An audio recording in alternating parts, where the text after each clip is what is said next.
அவனுக்கு ஒரு மூட்டை அரிசியும் அரை மூட்டை வெங்காயமும் ஒரு மூட்டை அரை மூட்டை தக்காளியும் அரை மூட்டை பருப்பு கடலப்பருப்பு தண்ணி கூட பற்றி கவலைப்பட மாட்டானுங்க.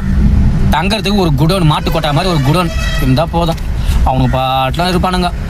நாங்கள் வேலை செஞ்ச இடத்துல அந்த இந்திக்காரனுங்க 25 பேர் இந்திக்காரனை ஓனர் அப்பப்போ வந்து வெளியூர் போயிடுவார். அவனுங்களை வச்சு நான் மேய்ப்பம் பாருங்க. பக்கத்தில் காரில் உட்காந்து அவனுங்களை ஸ்ரீபெரும்புத்தூர் கூட்டிகிட்டு போனோம். ஏசி போடக்கூடாது சொல்லிட்டு ஓனர். என்னால் ஏசி போடாமல் கார் ஓட்டவும் முடியாது. ஏன்னா ஒரே சவுட்டாக இருக்கும் வண்டி. ஒரு 80 போனாலே நம்ம காரு கிழிய சவுண்டு. அப்படி இருக்கிற பட்சத்தில் இவனுங்களை உட்கார வச்ச ஏத்தனை 2 செகண்டு ஒரு எப்படி சொல்லலாம், ஒரு குப்பை குடோனுக்குள்ளே போனால் எப்படி ஒரு ஸ்மெல்லு வரும் அது போல் வருங்க அவன் மேலே.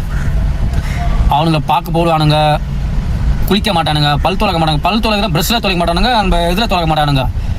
குச்சி இருக்கு பாருங்க, வேப்பங்குச்சி. அதை வச்சுன்னு நம்ம செஞ்சதுலாம் இப்போ இவனுங்க செய்கிறானுங்க. வேப்பங்குச்சி வச்சுன்னு ஆட்டின்னு வருவானுங்க. அப்படியே வருவானுங்க. ஒரு டம்ளர் தண்ணி இருந்தால் போதும், வாயா அவ்வளோ துப்பிடுவாங்க. துப்பிட்டு ஏய் ஜார ஜார ஜார அப்படின்ட்டு ஜகா வாங்கிட்டு போய்க்கினே இருப்பானுங்க. சாப்பாடு 4 இட்லி இருந்தால் போதும். அதே போல் காலையில் 4 இட்லி இருந்தால் போதும். மத்தியானம் ஒரு நபர் என்ன சாப்பிடுவாங்களோ அந்த சாப்பாடு, அது என்ன கொடுத்தாலும் சாப்பிடுவான். நீங்கள் ரசத்தை கொடுத்தாலும் சரி, விஷத்தை கொடுத்தாலும் சரி, சாம்பார் கொடுத்தாலும் சரி, பிரியாணி கொடுத்தாலும் சரி, ரெண்டும் அவனுக்கு ஒன்று தான்.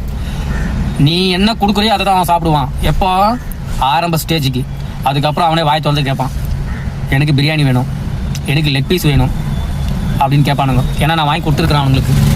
ஓனர் சொல்லுவார், அவங்க என்ன கேட்குற வாங்கி கொடுக்குனாரு. ஆனால் நான் அவனுக்கு கண்ட்ரோலில் தான் வச்சிருப்பேன். அதுவும் சொல்கிறார் அவர், காலையில் 4 இட்லி வாங்கி கொடு, மத்தியானம் ஒரு அதை 80 ரூபா சாப்பாடு 60 ரூபா சாப்பாடு வண்டிகளில் வைக்க பாருங்க, அதை வாங்கி கொடுங்க, வேறு எதுவும் வாங்கி கொடுக்காதீங்கன்னு வாங்கிட்டு போய் கொடுப்போம். அது 10 பேர் இருந்தாலும் சரி ஒரே இடத்துல உட்காந்து தின்னுவானுங்க. காலையில் ஒரு 11 மணிக்கு ஒரு டீ, சாயந்தரம் 11 மணிக்கு, சாயந்தரம் ஒரு 4 மணிக்கு ஒரு டீ, ஒரு பிரிட்டானியா பிஸ்கட்டு 2 பாக்கெட்டு வாங்கி போய் கொடுப்பேன். செய்வானுங்க. வேலை எத்தனை மணிக்கு செய்வானு தெரியுங்களா? காலையில் 6 மணிக்கு வருவானுங்க, நைட்டு 12 மணி வரைக்கும் செய்வானுங்க. அவனுங்களோட டார்கெட்டு நான் ஒரு செவரு இந்த லாஸ்ட்லேருந்து அந்த லாஸ்ட் வரைக்கும் முடிச்சுட்டு தான் இன்றைக்கி நீங்கள் போகணும், இல்லைன்னா நாளைக்குலேருந்து சம்பளம் கிடையாதுன்னு சொல்லிட்டேன்னு வச்சிங்களேன். முடிப்பானுங்க பாருங்க ஸ்பீடு. அவனுக்கு பார்த்து அவனுக்குள்ளே பேசிப்பானுங்க. அவனுக்கு இருக்கிறது ஒரு 10 பேர் தான் இருப்பானுங்க. இங்கே பாதி பேர் செய்வானுங்க, அங்கே பாதி பேர் செய்வாங்க, அதுக்கு தாண்டி பாதி பேர், அதுக்கு தாண்டி பாதி பேர், அதுக்கு தாண்டி பாதி பேர். அப்படியே மேலே ஒருத்தன் கீழே ஒருத்தன் ஏணி போட்டு அவனுக்கு பாட்டில் வேலையை முடிச்சுட்டு போய்க்கிட்டே இருப்பானுங்க. இது பூசு வேலையை சொல்லலை நாங்கள் செஞ்சது வந்து ஒரு இந்த வேலை, வாட்டர் ப்ரூஃப் வேலை, அண்டர் கிரவுண்டு வாட்டர் ப்ரூஃப் அந்த மாதிரி இதெல்லாம் பண்ணுவான். அந்த வேலையை செய்வானுங்க. ஆனால் கொஞ்சம் கூட அசர மாட்டானுங்க.